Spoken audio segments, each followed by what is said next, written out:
time for the ride home in ENC. Yes! Yes!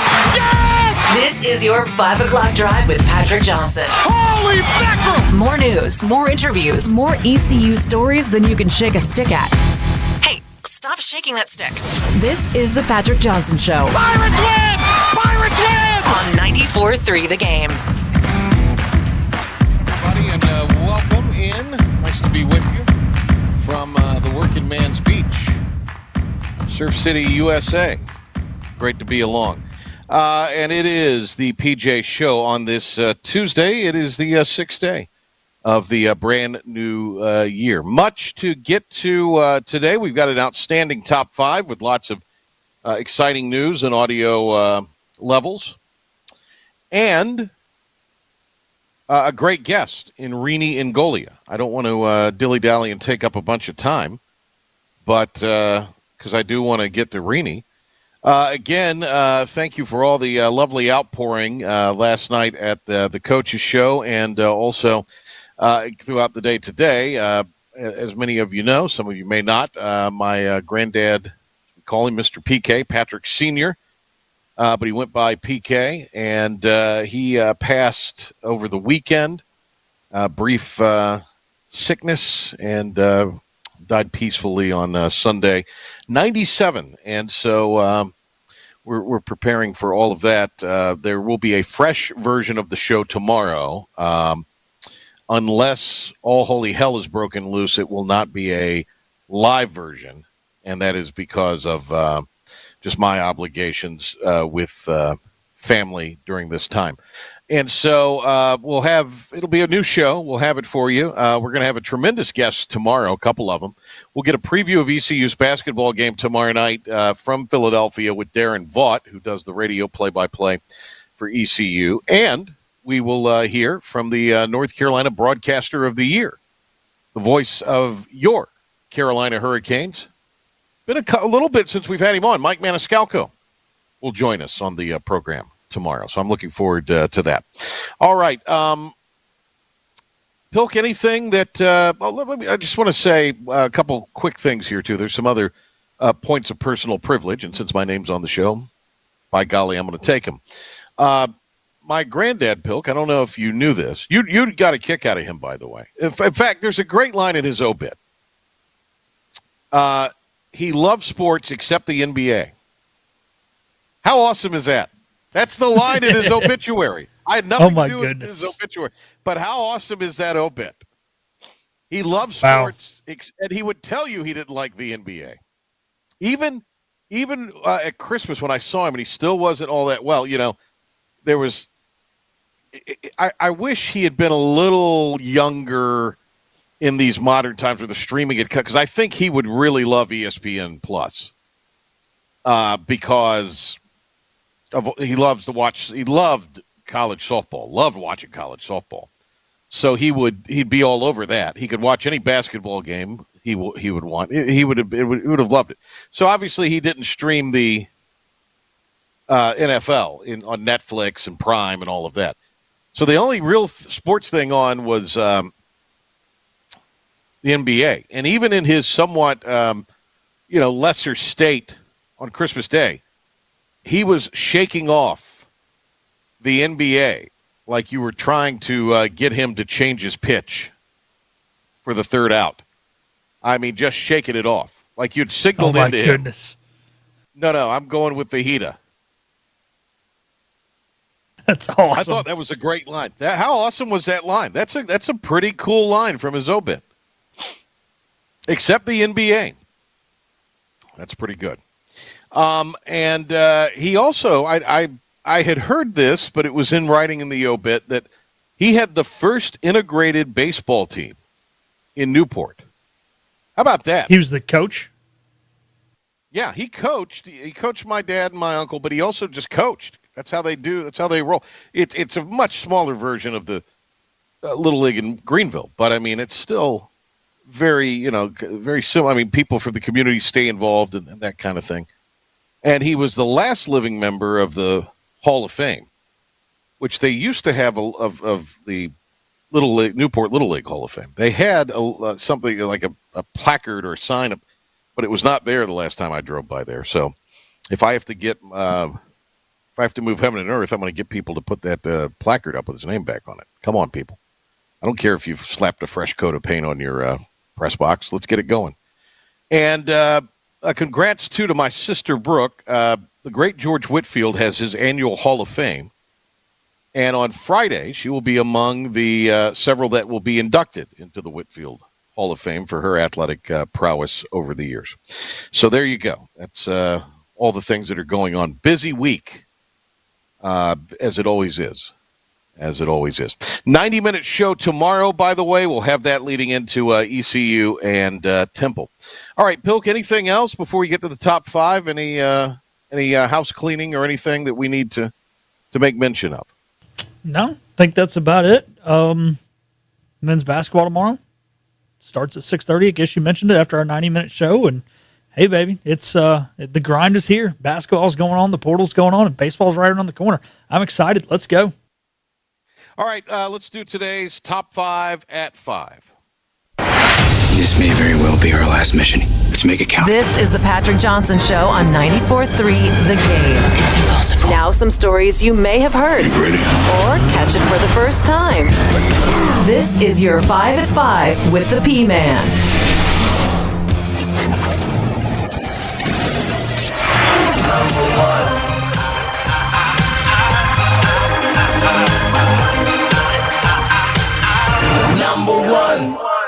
Number one busy week in basketball. The women's team will be in action tonight at North Texas at 7:30. You can see that on ESPN Plus. Men will be in action tomorrow at Temple at 7 o'clock. You can hear it right here on 94.3 The Game. Last night on Inside Pirate Athletics, Coach Schwartz gave us an injury update on many of the Pirate players. So Trevi will be back next year, and we're getting close to getting Eli DeLaurier back. Okay, I'm going to ask you about that, yeah. He practiced, and we'll see how it looks tomorrow and see his availability leading into Temple and UAB. And Jay Woodard, right at this moment, you and I have spoken, we thought he was going to start versus Tulane. Right. And that was everything. We shut him down for 2.5 weeks after a non-conference game, didn't play versus Carolina. Has the break leading into Tulane. He comes back and practices right away, and he just can't get to the point where he's himself. So we're at a real crossroads right now with Jay Woodard to find out, will he be a medical redshirt and be back next year, or does he have the ability to still play this year physically? He wants to, but physically he has to be able to do it. All right, so that's certainly some breaking news, I believe. I don't know what to make of that, Philip. I mean, that obviously creates a problem. That is probably part of the reason why they brought a mid-year transfer in, just to try to fill that role. And, the thing I will say about talking to Coach Schwartz, and I do think it's genuine, I think in talking to Jordan Riley and Giovanni Imajuru last night, on air, if you will, but also away from the microphones, there is still belief. There's still belief that, and they do. You got a whole conference season ahead of you, so there's still belief that they can win some games. They can find themselves in the conference tournament, and can at least get towards turning this around. That's a good thing. I mean, you don't want to be in early January and you're like, all right, well, this season's done. So we will see. I do think it's going to be incredibly difficult to win at Temple because it's always tough to win on the road, although ECU's won 3 of 4 against the Owls. The other thing, Pilk, that I think is really interesting, there's no – yes, Tulsa's had this amazing start, but there's nobody who is head and shoulders above. There's a lot of, decent, pretty good teams. But there's not a great – it's not Memphis's to lose like it has been maybe last year. Coach Schwartz hit on that last night, that it's going to be a one-bid league. Yeah, I mean, it's a one-bid league, but it's wide open is what I'm getting at. I don't think there's anybody you could say is right now the likely favorite. Maybe UAB because they are pretty good. and they got the tournament on their home floor. But is there anybody you could say, okay, this is the team that's head and shoulder? No, not like last year. No, I agree. I think there is an upper half and a lower half. Sure, but nobody's unbeatable. Nobody. It's not like Gonzaga rolling into the West Coast Conference kind of deal. Right. Yeah. So, I mean, that's what I believe. All right. Let's see here. Number 2. All right, number 2. The NFC South is not the worst division in football. I read something today that mentioned that the NFC South had 30 wins this year. The AFC North only had 29, and the NFC least had 27. So, yes, both those divisions had a team over 500, but their bad teams won like 3 games and won hardly any games outside of the division. So, NFC East fans, Cowboy fans, the only team worth a crap in your division is the Eagles. Just saying. Sure. Yeah. Well, let's face it, too. I mean, the AFC North, no great shakes. No. So, what you're saying is it's sort of the best. It's the best of the mediocre. Yeah. Oh, the division's a lot mediocre. I'm not saying the Panthers deserve to be in the playoffs, but what I am saying is, no, they do. It's not the worst division. True, but it is not the worst. But of the mediocre teams or the mediocre divisions, or the less than divisions, they're the least mediocre of the mediocre. Is that what you're trying to say? Yeah, I mean, because those other divisions are not even mediocre. There's divisions that are just bad. You had one team win a bunch of division games, and so their record's above 500.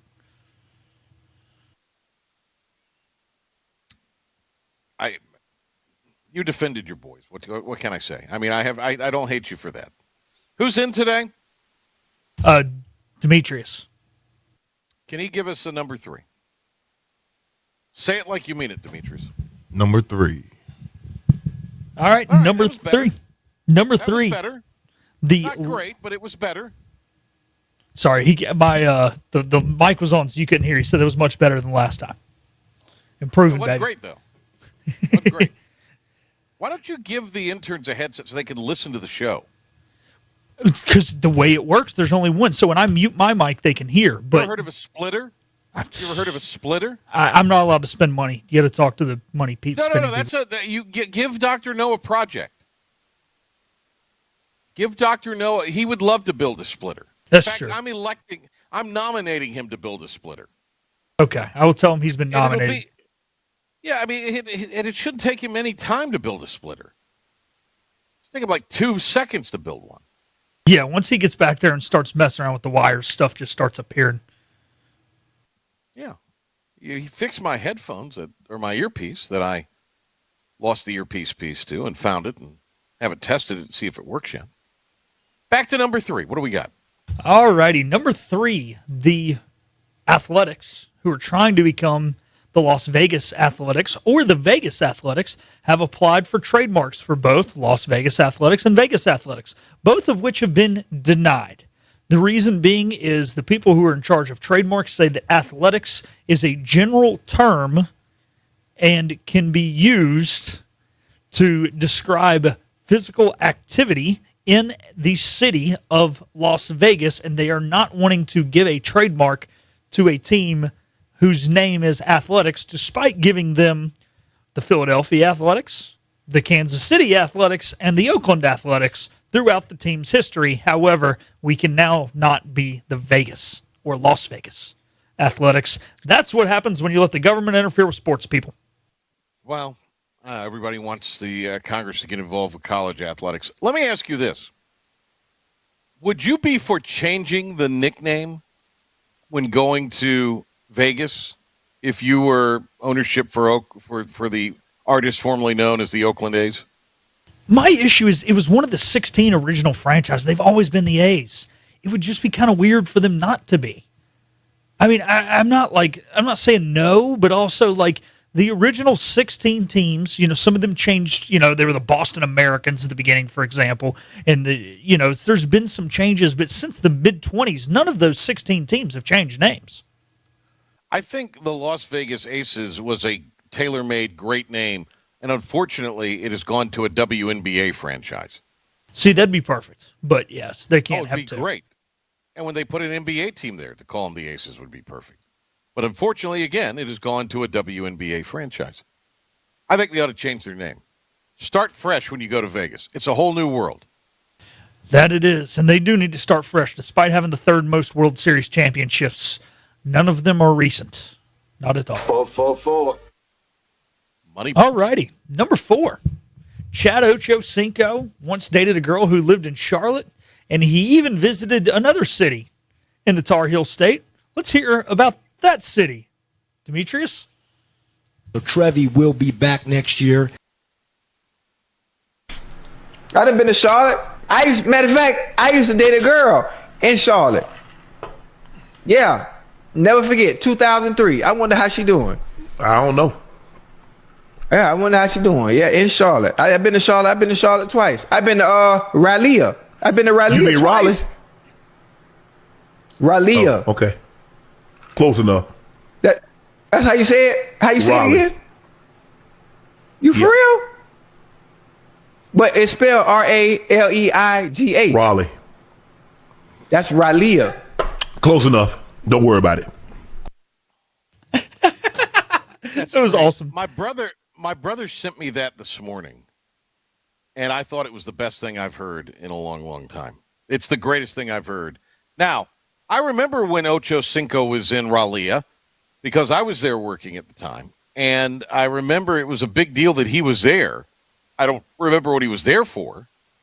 Perhaps he was dating a girl in Raleigh, or Curry, or Durham. Who knows? Perhaps, I can't say what we say about Fuquay-Varina, but still, he might have been doing some of that. So I'm not sure why he was in. Well, he obviously would have been in Charlotte, possibly because of the Panthers. By the way, I guess that's from Shannon Sharp's podcast. Yeah. Is Ochocinco a regular on that, or is he a guest? So, you sent me the thing, and I had already seen it when I tried to pull it up on Twitter. There were a lot of clips of him being on there. It looks like he goes on there about once every month, maybe once every 3 weeks. So, yeah. That would be the only reason I would listen to anything with Shannon Sharp. Oh, I would love to listen to Ochocinco. Man, you're right. That actually is pretty good. Ochocinco's entertaining. Shannon Sharp, as you could hear there, is wasn't he in some kind of controversy? I think so. I think that's why he's not at Fox anymore. But man, I will say Ochocinco. I wish Ochocinco had a TV job, like one of these pregame shows. Like if Irving had a TV job, he is more funny than Irving, but when he needs to be professional, unlike Irving can actually give you analysis. I love Ochocinco. I thought he was fun when he was in the league. I would love to have a beer with Ochocinco. Yeah, in Raleigh. In Raleigh. At an establishment, I'm sure. In Falls of the Newest Road somewhere. 5. All righty, number 5. Last night, Steve Kerr got ejected from the Golden State Warriors game. Wow, he got ejected. This is also another piece of classic audio. Everybody's favorite star, Snoop Dogg, was on the call, baby. And here's what Snoop said while Steve Kerr was getting tossed out of the game. Oh, look at Steve Kerr. He's all the way out here. Uh-oh, Steve don't get thrown out. Get him out of there. Get him out of there. Back him up, GP. Back him up, Steve. Ready to fire on him. He's already gone. Steve banging Inglewood right now. Inglewood. Get him, Steve. You in Inglewood, Steve. The Arizona Wildcat that came out and look at him. That is awesome. So I guess on Peacock, Snoop, because of the NBC connection with Peacock and the NBA now, or this might have actually been on the games last night, the national games. Snoop's going to be like the ambassador coach or something at the Olympics, which I'm very, very excited about. Now, the old heads, the boomers, probably don't like the Snoop Doggy Dogg because he, is all about the chronic life. But for my generation, and I would say even your generation, Pilk, and perhaps even the generation below that, everybody seems to like Snoop. He was fantastic during the Arizona Snoop Dogg Bowl. They put him up for the whole third quarter on that hideous product that they do on the CW, which looks like Rampant Report, those CW broadcasts. And it was amazing. And this was amazing. So here's what I say. Put him on the air as much as possible, because he does know ball. Snoop knows ball. Yeah, that's the thing. He's not like, sometimes when you're watching the Manning cast, they'll get these people and they're trying to talk football and they don't know anything. Like, Snoop is a legit sports fan. He's not just some dude who shows up to games and like pretends to know what's going on. Like, no, Snoop could honestly not, if he put the time and effort into it, could have jobs like what we do. I mean, he knows what he's talking about. He's not just some moron. And he's funny. Like, Snoop's great. That's the other thing. Have you ever met anybody that's like, I don't like Snoop? Like, I don't think like old heads, but it's. I work with him every morning. Well, he's. It's his generation, man. They don't enjoy it. Not his demo. Yeah. But I mean, really, from my Gen X on down, he's iconic. Oh, for sure. Iconic. For different reasons. Everybody loves it. All right. Everybody loves Rene Ingolia. And we're going to talk ball and the preview of the playoffs with Rene Ingolia coming up after this time out. The team of Flatlands Jessup is working overtime to help ensure that Eastern North Carolinians like you get the health insurance help you need this open enrollment period. New legislation passed, meaning more people than ever qualify for affordable coverage. Let us help you today. The best burgers around. Everyone loves a thick, juicy, and fresh burger. Tiebreakers in Greenville, plus the all-new Tiebreakers in Winterville. Do real burgers better than anybody. So don't just go to any burger-themed restaurant chain. It's time to break the chain and eat local. Tiebreakers, real burgers at its best. Everybody loves burgers. Big tax credits are back. Get a 30% tax credit, up to $2,000 off your new Mitsubishi electric heat pump install. Let Comfort Master help you take advantage of the tax credits with a qualifying Mitsubishi electric ducted heat pump or non-ducted Mitsubishi electric mini splits. Mitsubishi electric mini splits are ideal for bonus rooms, garages, or sunrooms. If you need a new HVAC unit, call Comfort Master today. Call Comfort Master. Call Comfort Master. You know what the problem is with standard belts? Usually you have to choose between too tight or the opposite, too loose. But with Anson Belt and Buckle, you don't have to choose. We got rid of the holes and instead have a track system designed for micro adjustability. That way you can enjoy a perfect fit every time. Anson Belt and Buckle. Find your perfect fit today.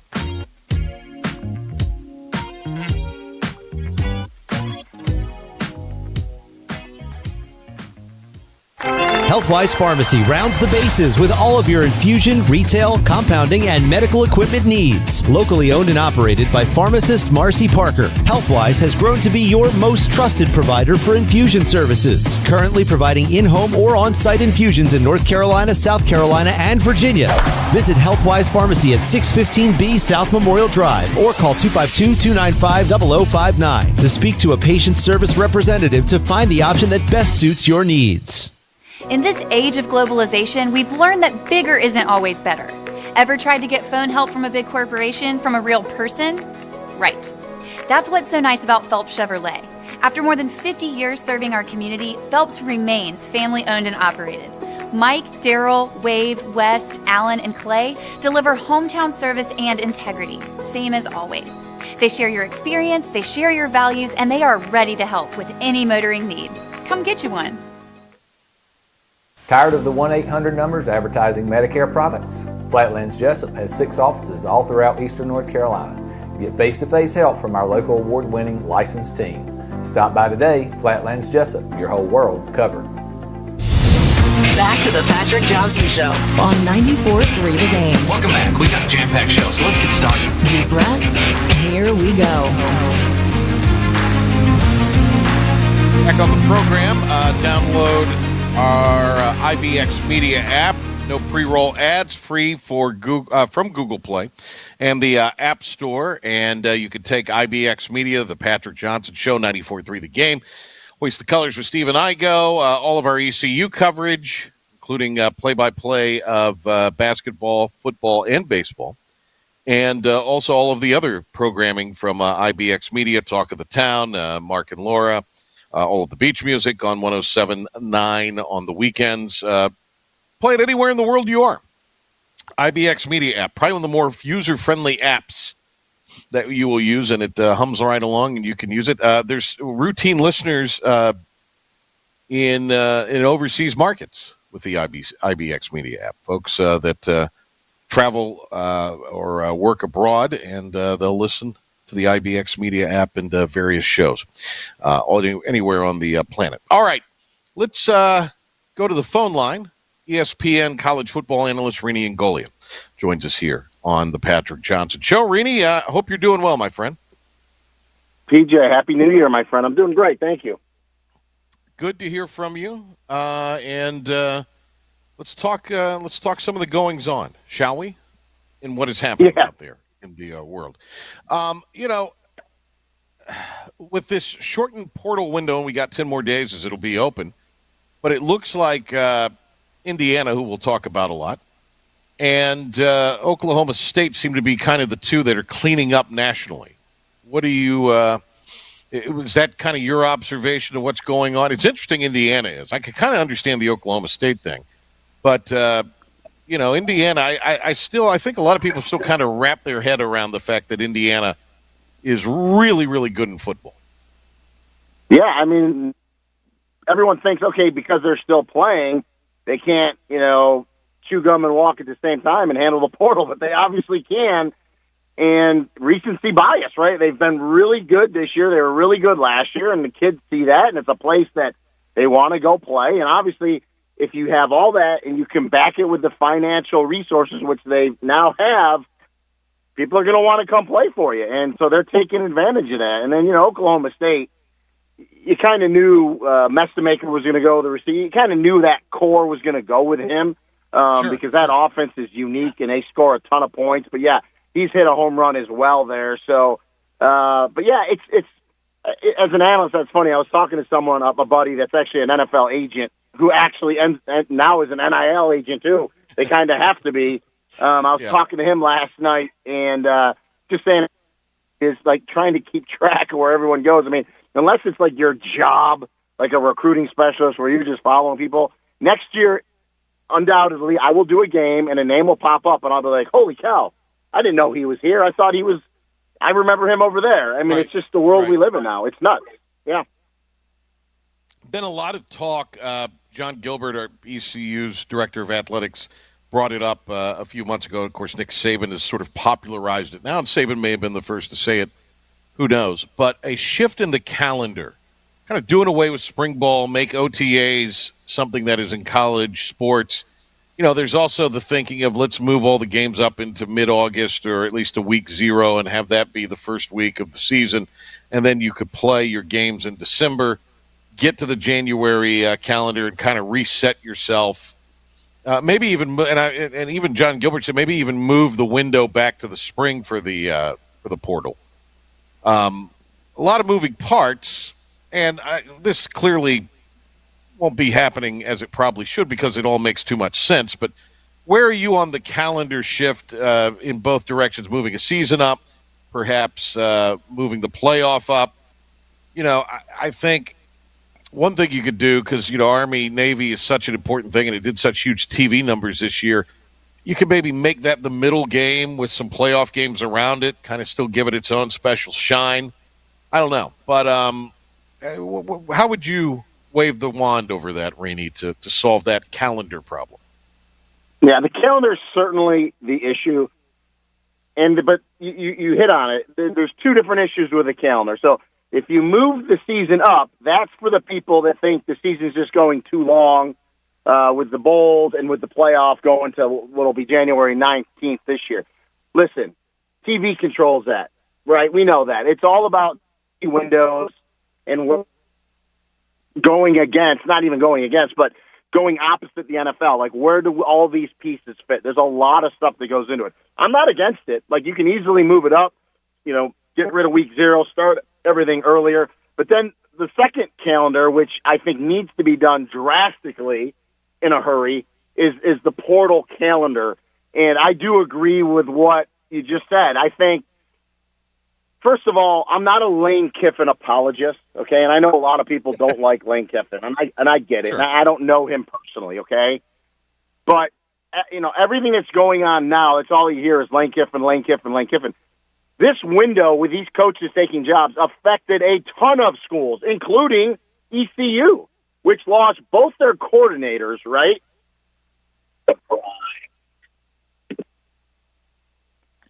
Yep, and I just lost you. Oh, we're Back, there. I just You lost there, you. I'm here. I just lost you. So let me jump back into what I was saying. So the portal, the second part of the portal, the Lane Kiffin, everyone wants to get on Lane. It's affected so many schools, and I think before I cut off, including ECU, right, which loses their coordinators before the bowl game. So that calendar, I think, needs to be fixed in that I would do, and you said it, I would do away with the portal where it is now, okay? Move it to the spring, so have that one portal, and yes, go to OTAs, or after the portal closes, have a late springtime, okay? And where you can still have a spring practice, OTA, or whatever you want to do. The bottom line is coaches want to know their team going into the OTAs or spring practice, and then certainly going in to the start of the season. So I just think it's been such a mess this year, obviously with the Kiffin situation, because Ole Miss is in the semifinal, that, again, things get changed when stuff happens that's bad. And it's obviously not been good. It has not been a good look for college football. So I think something's going to happen after this season for sure. I don't know if it'll be next season, but I think it's definitely in the works, much like the 16-team playoff, because we all know that's coming too because of the teams that were left out. I'm not saying that every single bowl is going to find itself still being played. And there might be some that peel off, but your employer owns a lot of the bowl games, and your employer, despite streaming, is in the TV business, and the bowls draw huge audiences, typically, historically. And there was some Pop-Tarts Bowl, for example, huge, I think, record ratings. In fact, what was great about the Pop-Tarts Bowl had higher rating than any Notre Dame game this year did. So I'm happy about that, as I think a lot of people are. Our guy Scott Inez is not, but you and I are happy about that. But you want to? So, side note, I texted Scott this week, and of course, in the text, he brought Notre Dame up. So, it's just kind of funny. Listen, I'm with you. I think some of the bowl games may go away. There's going to be some tweaking, but by and large, they're not going anywhere. They're important to a lot of programs. People like them. They watch them. To your point, the ratings are ridiculously good. People aren't going to just stop watching them. Now, I do think it'll be cool. If you go to, and it's funny because talking about the CFP, the playoff teams with the bye week, right? In 2 years, they're 1-7, right? Indiana's the only one that got a win, the blowout over Alabama. So you fix that by, hey, let's go to 16 teams. No one gets a bye, and then have 8 first-round home games. I mean, that's incredible TV as well. So there's a ton of stuff that you can do and tweak and fix. But the one thing, though, that we all agree on is, even though with all these people out there, the sky is falling, college football is more popular than it's ever been. And there's only one thing that outrates it, and it's the NFL. And yet, college football, of all the sports, maybe other than baseball, is the most screwed up in many ways. No, you're right. I mean, listen, we don't have a governing body. The NCAA is just a shell. So, I don't know, because obviously once the courts got brought into, and we've talked about this before on your show, once the Supreme Court was brought in and it was ruled, precedent set, and it's just so hard now to pass stuff. And I get it, but I would rather the NCAA say, you know what, we're going to do X, Y, and Z. We're implementing this. We're doing this. And then let people fight it in the courts, but implement things that people want, right? Like the moving the portal to a good time or whatever it may be. But do some good things, and then if the courts get in the way, the courts get in the way. Rene Ingolia with this. What do you think of? They're going to expand the playoff, but what do you think of maybe not playing the quarters in a bowl system? I mean, because you talk about people being able to afford to do these things, and I understand the Rose Bowl's involved in some of that, but to me, Rene, there's got to be a way to rectify that, because the on-campus environment, that's the one great thing that's come out of this. It's so electric, these on-campus games are. And if you could replicate that for a couple weeks, I mean, that's amazing.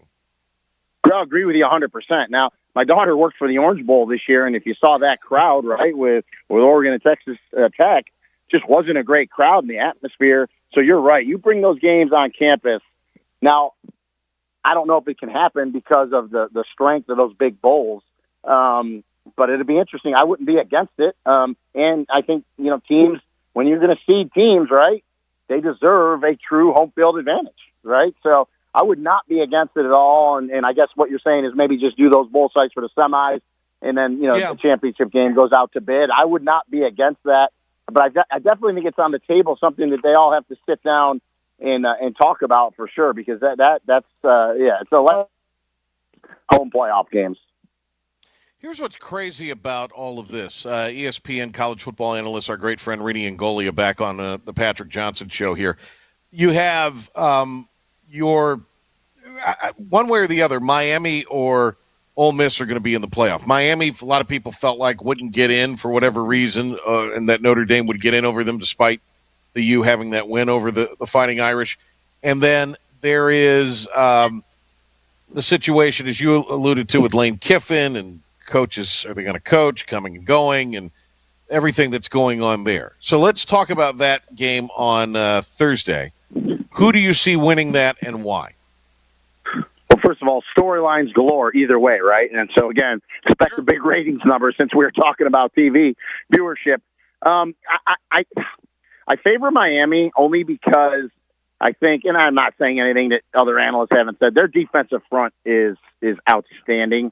And and I think Coach Saban said this too. It's like, beware if Miami makes it into the playoff. And it's, once you get in, it's a tournament, right? It's just a tournament. Who gets hot at the right time? They're playing really good football now. They're motivated. That defense is good. Now, I will say this. Trinidad Chambliss played out of his mind against Georgia. I mean, he was making plays where I was like, it doesn't matter what Georgia does. They couldn't stop him. I don't think he can duplicate that again, but if he does, then the advantage goes to Ole Miss, because when you have a quarterback that plays like that, it's just you can't stop him, because he's just improvising and making plays. So, but with that said, I think the advantage goes to Miami because of their defensive front and the ability to run the football. Their offensive line's really good. Here's the other crazy thing. They win that game, they're playing in the national championship in their home stadium. So there's a little home field advantage for you if they can get it won, right? That is crazy, isn't it? They, of course, I guess they won one in the Orange Bowl many, many moons ago. And then Friday's game, I think it could be outstanding. Oregon and Indiana. Now, Indiana beat Oregon in perhaps one of the games of the year in the regular season. Curt Cignetti, who I just think is I'm a Cignetti guy. He's a maniac, and I love it. I love it. And Hanning's a maniac. So we have two maniacs as the head coaches here, Rene, going head-to-head. But, Cignetti's saying, well, look, we beat them. It's hard to beat a good team twice. They're the favorite, so there's the gamesmanship going on there. How do you see that one panning out? I mean, it's true. It just go back in history. It is really hard to beat a team twice in the same year. With that being said, man, Indiana's playing so good. And talking about offensive lines, they got a great one as well. And then Mendoza just, doing everything right. Oregon can score points, though, right? So, but I'm with you. I think this is a game that is going to be, I think both these semifinals should be really good games. I'll be disappointed if they're not, at least, like one-score games going into the fourth quarter. So, yeah, I'm with you. I love Curt Cignetti. I just love everything about him. I love the way he came up. I love the chances he took on himself. You got to bet on yourself in your lifetime, and he certainly has done that. And the fact that he has turned it's amazing, Patrick, that the bowl game that they just won, the Rose Bowl over Alabama, was their first bowl win since 1991. That is just remarkable to think about. And they go in there and blow them out, and they're just playing so good. So, yeah, I give the advantage to Indiana. I do think they can beat them twice in the same year. But, again, it wouldn't surprise me if it went the other way. And it just games like these always come down to who can protect the football, right? The turnovers, the takeaways, and who can run the football a little better. You know, I talked to a lot of offensive coordinators during the year, and there's an old adage, and I happen to believe it. You throw the ball to score points, but you need to run the ball to win games. And that means closing the game out the last 4 minutes. I think the advantage in that aspect goes to Miami in the one semi, and it goes to Indiana in the other. But we'll see. All right, I want to get some reaction to this. Philip Pilkington has this. Everyone, a little breaking news for you. All right, Pilk, what do we got? After a heartbreaking loss and a missed field goal in the last play of the game by rookie kicker Tyler Loop, John Harbaugh has been dismissed as the head coach of the Baltimore Ravens. All right, Rene, what do you think of that? Yeah, it's a reset. I'll say this. Let me date myself. So when I was with the Buffalo Bills, we had a shared training camp with the Eagles back in '97, and a young John Harbaugh was the special teams coach for the Eagles. So went up against him back then. But I think it's good for both parties, actually, right? I think there comes a time when you just need a reset as a head coach and as an organization. You know, I called the Citrus Bowl for ESPN Radio, and Kyle Whittingham, the new Michigan coach, came in our booth, and we had a great interview with him, and I talked to him off the air as well, and he kind of talked about it, right? 21 years at Utah, where you don't want to get to that point where just complacency sets in and you don't even realize it, and you need a reset for you as a coach to get those juices flowing, and then the program and or organization in this case with Baltimore needs a reset as well. So I think it's actually good for both parties. I do. Do you think he'll coach next year, or do you think he sits out a year? I think he's going to sit out a year, because I think Mike McCarthy is probably the next in line that has sat out a year. That's probably on a lot of people's radar, but we'll see. Sure. But yeah, I think, and I don't think that's a bad thing either, to go ahead and sit out a year and just kind of, refocus. I mean, people don't realize, just how much goes into coaching. College, obviously there's so much other stuff, but the NFL, it never stops either, right? It's full time. It's 24/7. And sometimes these guys have been doing it their entire life. A year off does them really, really well. So I would not be surprised if he took a year off. Yeah. All right. Rene, you mentioned your Buffalo Bills, so there's no Mahomes. There's no Joe Burrow. It would seem like that if there's ever a chance for Buffalo to, get to the Super Bowl, this might be it. But there's a Trevor Lawrence. Well, I was going to say, they're playing one of the best teams. I think that Pilkins maybe said this yesterday. I've heard others say it since. The two best teams right now maybe are out of the AFC South. I mean, the two teams that are playing really well right now. Oh, for sure. And, as bad as my UMass Minutemen this year were, probably most likely, I think the worst team in the nation. A lot of people probably don't know this. Liam Cohen is a UMass Minuteman. He was a quarterback in the mid-2000s. Liam played like 2004 to 2008, was a great quarterback at UMass. So I pulled for Jacksonville. So this was going to be tough for me this week. Josh Allen's incredible. I don't even think Josh Allen's had a great year compared to, his MVP year, but right. He has moments, and he can carry that team on his back. What scares me for the Bills is their defense. It just seems like they have problems getting off the field at times. Now, I will say this, as good as Jacksonville has played this year, I don't think you're intimidated going into Jacksonville, right? Talking about home field advantage. But you're 100% right. If you're a Bills fan, you're thinking Mahomes is out of the way, like no Lamar Jackson, like all these great players and franchises that have kind of been in the way for years are gone. So if it's not this year, it may not be happening for a while, but we'll see. Yeah. All right. Hey, Rene, thank you very much. Do appreciate it. We'll catch you got up it, guys. with you down the Absolutely. road. Thank you, man. All right. All right, Patrick. See you, buddy. There he goes. The Rochester Rocket.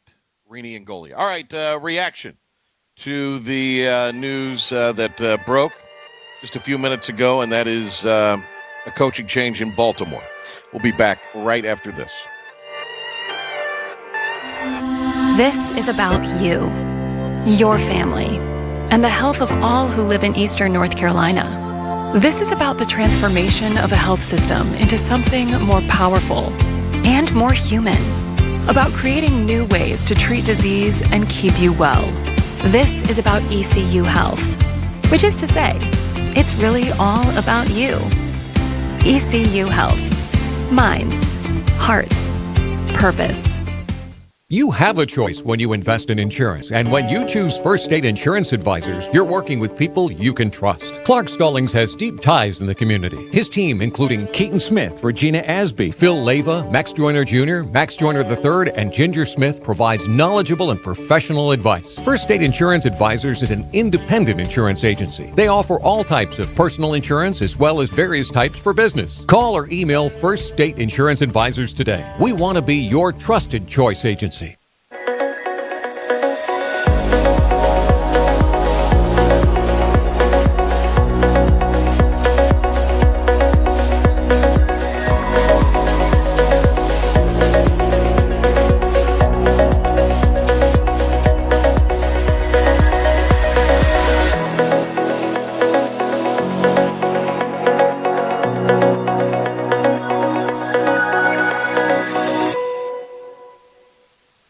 At Parker's Barbecue, our family has been serving your family for 3 generations. For that, we say thank you.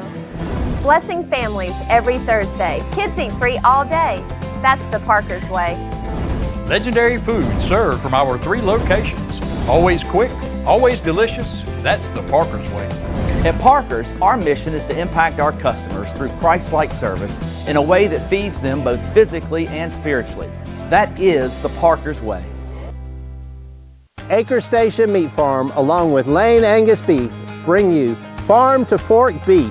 Stock your freezers now with affordable beef boxes just in time for the grilling season. Farm to Fork Beef brings quality local beef to your family. From your traditional butcher shop, Acre Station Meat Farm. Come on down to Acre Station Meat Farm and find out why we're #1 in fresh cuts and friendly service. Acre Station Meat Farm, Highway 32 North, Pinetown. Storm season is approaching. North Carolina weather can damage your roof, and before long, a small leak can turn into a big problem. Your home is one of your biggest investments, so protect it with Wells Home Improvements. We work with all insurance companies for a hassle-free roof installation experience. Call us today and get 10% off your roof installation when you mention this commercial. 252-227-8403 or visit us online at wellshomeimprovements.com. Wells Home Improvements. Local, honest, dependable.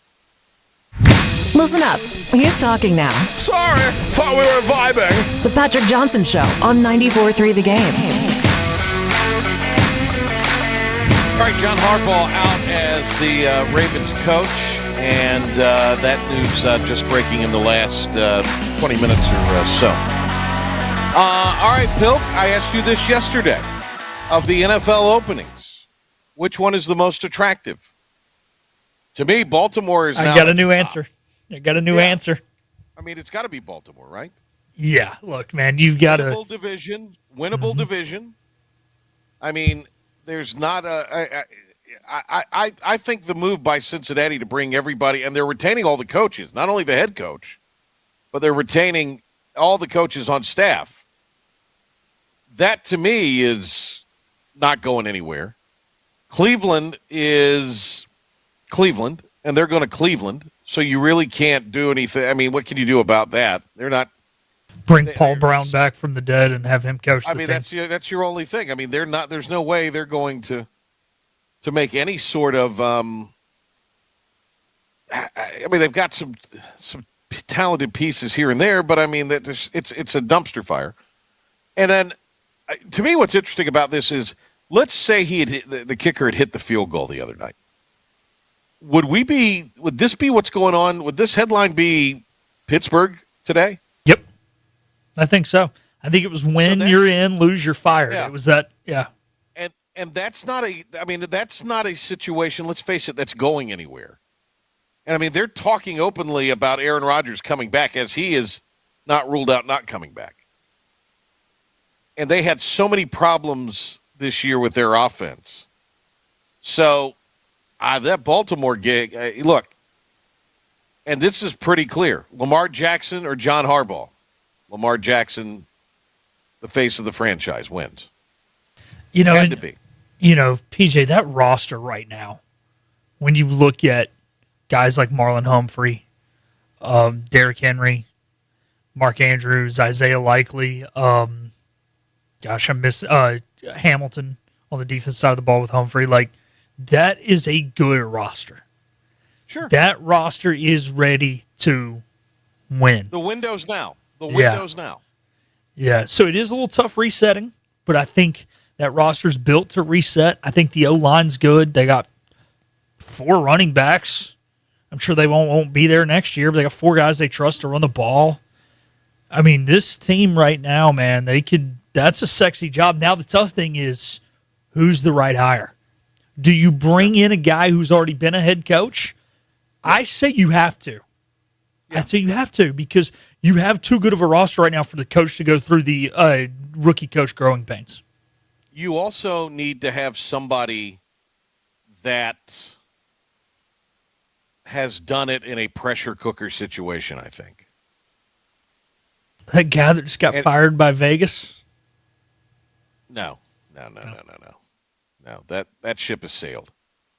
That ship has totally sailed. He's younger than Air Jordan's boyfriend. Perhaps, but Vegas was there's better candidates out there. McCarthy's a better candidate. McCarthy's a better candidate. Could you imagine McCarthy with that quarterback, that offense? I'm hoping we see it. The knock against McCarthy with Giants fans is, well, he can't win in the playoffs, or but look how consistent or could get whoever to the next level. Well, he's got a Super Bowl. And if you're the Giants, worry about getting to the level before you get to the next level. Yeah. Yeah. And look, McCarthy, the 1 year he won it, man, that was the non-sexy year. That was the year they were the 6th seed. That was the year that, Philly was supposed to beat them in the first round. Oh, they snuck by Philly. Well, surely they won't win in Atlanta. Oh, they win in Atlanta. Oh, they're not going to go to Soldier Field and beat their rivals, and then they beat them, and then they beat the Steelers, and all of a sudden. That wasn't the year they were supposed to be good. So he can even do it when he's not supposed to do it. Right. You'd love to be his agent right now, wouldn't you? Oh, yeah. How about the guy that Cleveland just fired? I don't hate it. You know why that guy got fired? Because some idiot decided to pay Deshaun Watson $1 billion. In the front office. Yeah, that's ownership in the front office. That has nothing to do with. All right, back tomorrow. Thanks to Rene, Ingolia, Mike Maniscalco, and Darren Vaught previewing Pirate basketball. We'll see you in the morning on Talk of the Town, and then back here for the PJ Show tomorrow at 5.